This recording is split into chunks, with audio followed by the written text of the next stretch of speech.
যে আজকে কয়েকদিন থেকে মানে চাল ছিল আমার বাসায় 2 কেজির মতো, তো সেগুলোকে ভাঙাইছি। মানে শুকায় রাখছিলাম কিন্তু আর কোনো কিছু খাওয়া হয়নি। অনেক দিন হয়ে গেছে, 2 মাস 2.5 মাসের মতো হবে।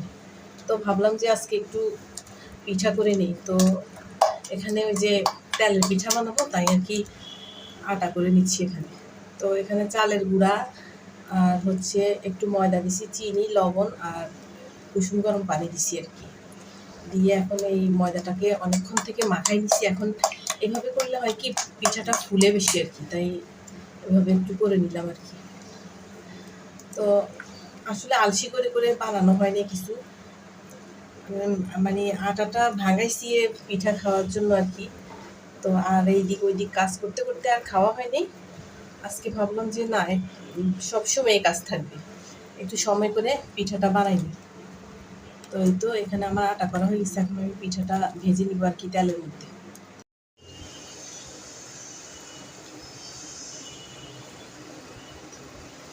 যে এই পিঠাটা বানাইতে আর কি মানে সবার হাতে হয় না, কারণ হচ্ছে এটা বানাইতে বানাইতে একটা আইডিয়া হয়। এটার ডোটা যদি পারফেক্ট না হয় তাহলে মানে পিঠাটা ফুলতে চায় না।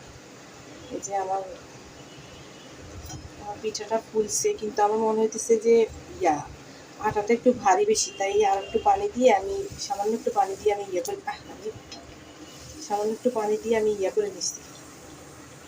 তো এই যে আমার পিঠাটা ফুলছে। আগে আমার হাতে এই পিঠাটা একদম হইতোই না, আমি অনেক চেষ্টা করতাম, হইতো না। তারপর আমি ভাবলাম যে আমি অনেক জিদ করছি, আমি বলছি হবে না কেন, সবার যদি হয় আমারও হবে। তাহলে আমি বারবার বারবার বানাইছি এবং আমি ডোটা আর কি পারফেক্টলি এখন ইয়ে করতে পারি।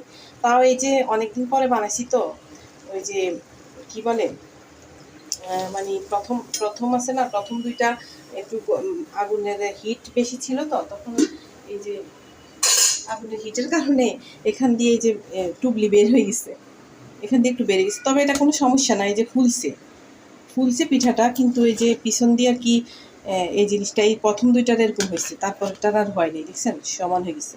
মানে আগুনের ইয়াটা আমি ঠিক মতো ইয়া করতে পারিনি আর কি, তাপমাত্রাটা আর কি ওই আগুনের হিট বেশি ছিল। তো আমার পিঠাটা আর কি পিছন দিয়ে একটু টুকলি বের হয়ে গেছে, তো অসুবিধা নাই, ওটা ফুলছে এবং পারফেক্টলি এ হয়েছে। যে আমি এখানে পিঠাগুলো বানাই নিব এক এক করে আর কি।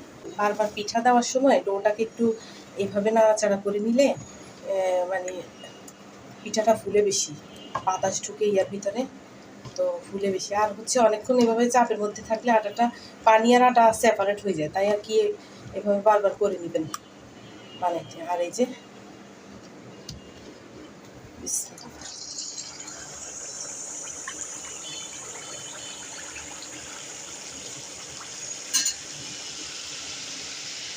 এই পিঠাটা আসলে খাইতে মজা, কিন্তু বানাইতে অনেক ঝামেলার। এই যে আমার পিঠা বানানো শেষ, আমরা তিনজনে তিনটা খাইছি, আর এই কয়টা হয়েছে, মানে কয়টা হয় না, বেশি হয়েছে আমাদের জন্য, কারণ আমি একটু বেশি করে বানাইছি, কারণ আমার কাজের খালা আসবে, তো ওনাকে দিব, আবার নিজেরা খাবো। মনে করেন এইসব পিঠা আসলে সবসময় বানানো হয় না আর কি, হয় না, তো তাই হয়তো মানুষে বানাইতে চায় না আর কি, যেমন আমার মতো আর কি। তো যাই হয়েছে মোটামুটি আলহামদুলিল্লাহ, তো খেতেও মজা হয়েছে। আমি আসলে মিষ্টি একটু কম দিছি, নারিকেল কোড়া দিছি, তো এমনিতেই ভালো লাগবে, মিষ্টি বেশি দিলে আসলে বেশি একটা ভালো লাগে না পিঠা। তো আলহামদুলিল্লাহ আজকে এই পিঠাটা বানাইলাম অনেক দিন পরে। তো ভাবতেছিলাম হবে কি হবে না, আসলে এই আগে আমি দেখতাম আমার বিয়ের পরে আমার শাশুড়ি এই পিঠাটা বানাইতো, ওনার হাতে এত সুন্দর হইতো কি বলবো, আর এত মানে সফটও হইতো, আর এত বড় বড় করে বানাইতো, এত বড় বড় করে বানাইতো, আর ফুলে টই টম্বুর হয়ে যেত একেবারে। আমি আর কি চুলার পাশে বসে বসে দেখতাম উনি যে বানায়, তা আমার কাছে মনে হইতো যে আল্লাহ, আমি যদি পারতাম এই পিঠাটা বানাইতে। আসলে কি ওই সময় কোনো কিছুই পারতাম না, রান্নাবান্নাও পারতাম না। এইসব রান্নাবান্না আসলে হচ্ছে চোখের দেখা দেখা আর কি শিখা। এখন আলহামদুলিল্লাহ সব কিছুই পারি মোটামুটি। তো খারাপ হয় না, ভালোই বলে পরিবারের সবাই খেয়ে, এই আর কি। তো আমার শাশুড়ি যখন বানাইতো তখন অনেক ভাবতাম যে এই পিঠা বানাইতে পারবো। আমি ওনাকে বলতাম যে আম্মা এই পিঠাটার কেমনে আপনি করেন, আমাকে বলে যে তুই আমার পাশে বসে বসে দেখ আমি কীভাবে কীভাবে করি। তো আসলে উনি খেতো কম, মানে বেশি খাইতে পারতো না, একটা খাইতো বা দুইটা খাইতো সারাদিনে, কিন্তু বানাইতো অনেকগুলা, মানে ওনার কম জিনিস পছন্দ না, তো অনেকগুলা বানাইতো, সবাইকে দিত আর হচ্ছে আমাদেরকে খাইতে দিত, বল যে খা। তো এই আর কি। তো আজকে কালের পিঠাটা বানাবো, আমাদের দেশে এটাকে পুয়া পিঠা বলে।